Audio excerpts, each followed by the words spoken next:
Pregnancy के दौरान thyroid hormone का लेवल सामान्य होना बहुत ही ज़्यादा ज़रूरी होता है, क्योंकि अगर ये लेवल सामान्य से ऊपर हो तो भी आपको बहुत सारी दिक्कतों का सामना करना पड़ता है, अगर सामान्य से नीचे हो तो भी आपको बहुत सारी तकलीफ़ें झेलनी पड़ती है। इतना ही नहीं दोस्तों, इसकी वजह से आपके होने वाले शिशु पर भी बहुत सारे प्रभाव पड़ते हैं, जो कि आज की इस वीडियो में मैं आपको बताने जा रही हूँ।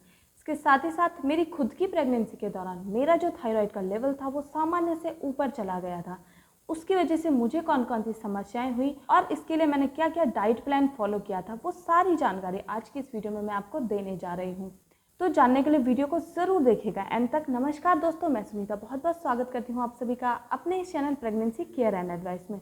दोस्तों, चैनल पर नए हैं तो चैनल को सब्सक्राइब जरूर कर दें, साथ ही साथ बेल आइकन के बटन को भी प्रेस कर दें ताकि आपसे आगे आने वाले वीडियोस के नोटिफिकेशंस मिस ना हो और आपकी प्रेगनेंसी एक हेल्दी प्रेगनेंसी बन सके।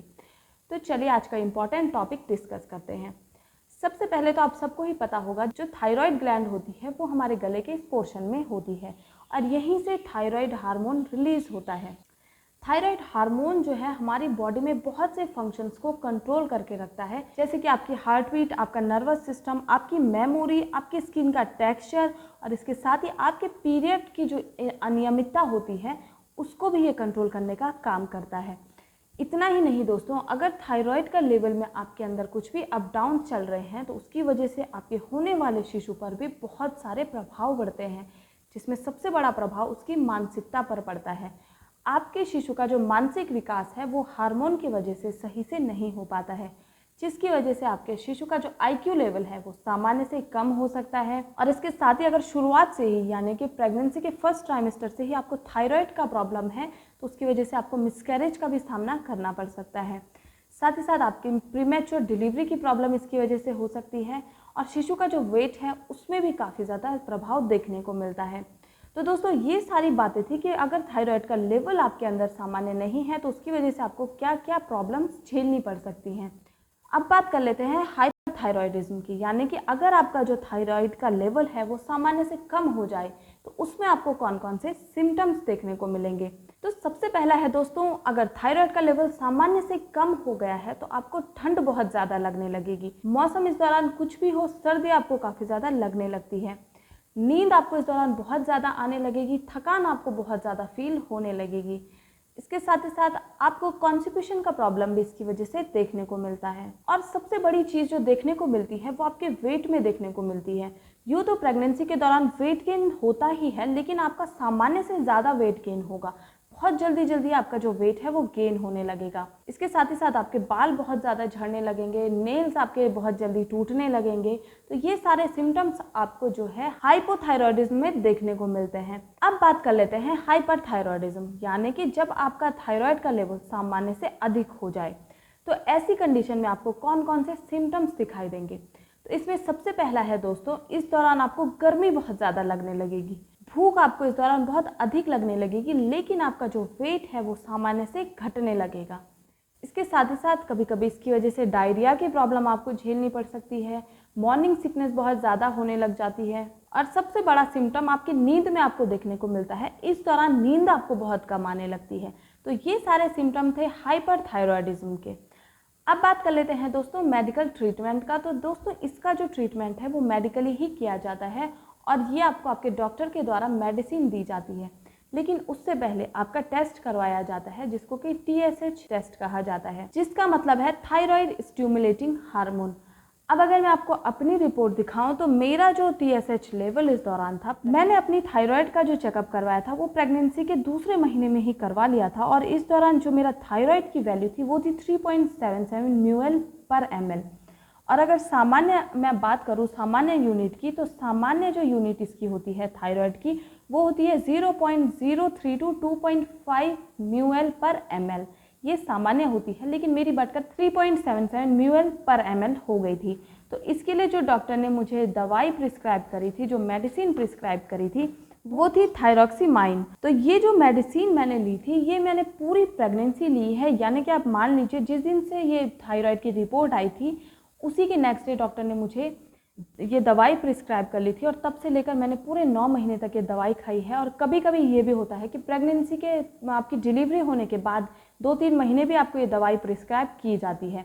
उसके बाद आपका दोबारा से थायराइड चेक किया जाता है और अगर ये सामान्य आता है तब जाकर ये दवाई आपकी बंद करवाई जाती है। अगर उस दौरान भी आपका थायराइड का लेवल बढ़ा हुआ रहता है तो भी आपकी थायराइड की दवाई चलती रहेगी। अब बात करते हैं कि दवाई आपको खानी कैसे होती है। सबसे बड़ी ध्यान देने वाली बात इसकी होती है कि ये जो दवाई है खाली पेट आपको खानी होती है, यानी कि सुबह उठते ही आपको ये दवाई खानी होती है। इससे पहले आपको कुछ भी नहीं खाना होता है, यहाँ तक कि पानी भी आपको इस दौरान नहीं पीना है। सबसे पहले दवाई आपको खानी है, उसके बाद ही आधा घंटा 1 घंटे के बाद आपको कोई भी चीज़ का सेवन करना है। और इसके साथ ही अन्य दवाइयाँ आपको इस दौरान नहीं खानी है। अगर आप इस दवाई को किसी अन्य दवाई के साथ खा लेते हैं या फिर खाना खाने के बाद आप इसको खाते हैं तो इसका जो एब्जॉर्प्शन है वो आपके शरीर में अच्छे से नहीं हो पाता है और आपके थायराइड ग्लैंड पर इसका असर नहीं हो पाता है। इसलिए अपनी प्रेगनेंसी के दौरान इस चीज़ का ज़रूर ध्यान दें कि आपको थायराइड की जो गोली है, थायराइड की जो दवाई आपको दी गई है, आपको ये डेली खानी है, टाइम पे खानी है और इसके साथ ही साथ खाली पेट आपको इसका सेवन करना है।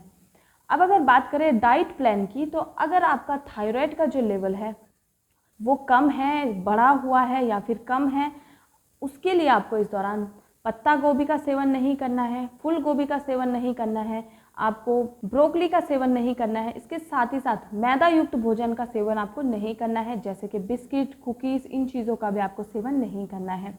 जंक फूड तो वैसे भी प्रेगनेंसी के दौरान अवॉइड करने को कहा जाता है, लेकिन अगर आपको थायराइड का प्रॉब्लम है, आपकी प्रेगनेंसी चल रही है या नहीं चल रही है, ऐसे में भी आपको जंक फूड नहीं खाना है।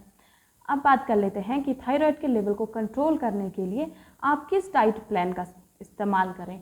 तो सबसे पहले आपको इसमें जिंक युक्त और सेलेनियम युक्त भोजन करना है, जिसमें आपका दही, दूध, योगर्ट, नट्स, ये सारी चीज़ें शामिल होती हैं। तो इन सारी चीज़ों को आप अपनी सामान्य जीवन में शामिल करिए, इससे आपको थायराइड में बहुत फ़ायदा मिलता है। यहाँ तक कि मैंने खुद की प्रेगनेंसी में भी इन चीज़ों का सेवन किया था और मुझे उसका खुद से बहुत फ़ायदा मिला था। जैसे ही मेरी डिलीवरी हो गई थी, उसके दूसरे तीसरे महीने में जब मैंने अपना थायराइड का लेवल चेक कराया, आप मानेंगे नहीं, मेरा थायराइड का लेवल बिल्कुल सामान्य आया था। और अभी हाल ही में कुछ टाइम पहले भी मैंने अपना थायराइड का लेवल चेक करवाया था, ये बिल्कुल सामान्य है। तो सबसे ज़्यादा बदलाव जो आपको करना है वो अपनी डाइट प्लान में करना है, क्योंकि कहीं ना कहीं आपका जो थायराइड का लेवल है वो आपके खान पान पर बहुत ज़्यादा डिपेंड करता है। इस चीज़ का आपको ध्यान रखना है और इसके साथ ही साथ वॉक आपको ज़रूर करना है और योगा आपको ज़रूर करना है। इसके साथ ही साथ दोस्तों, पानी का सेवन आपको भरपूर मात्रा में करना है और एक दिन में कम से कम 7 से 8 गिलास आप पानी का सेवन ज़रूर करें। इससे आपके थायराइड को कंट्रोल करने में काफ़ी ज़्यादा मदद मिलती है। अभी अगर मैं अपनी बात करूँ तो प्रेगनेंसी के दौरान मेरा जो वेट गेन था वो तो नॉर्मल ही था, लेकिन कहीं ना कहीं मेरी स्किन के टेक्सचर में बहुत ज़्यादा डिफरेंस आ गया था। लेकिन जैसे ही डिलीवरी हुई उसके 2-3 महीने के बाद मैं बिल्कुल सामान्य होने लगी और आज की बात करूँ तो आज मेरे अंदर थायराइड बिल्कुल सामान्य है, जिसका मैं अभी भी रेगुलर चेकअप करवाती रहती हूँ। तो अगर थायराइड की प्रॉब्लम है, प्रेगनेंसी में है या फिर प्रेगनेंसी के पहले है, तो इसका आपको रेगुलर चेकअप करवाना ज़रूरी होता है। उम्मीद करती हूँ जानकारी आप लोगों के लिए यूज़फुल होगी। वीडियो पसंद आई है तो वीडियो को लाइक शेयर ज़रूर करें। मिलते हैं नेक्स्ट वीडियो में। धन्यवाद।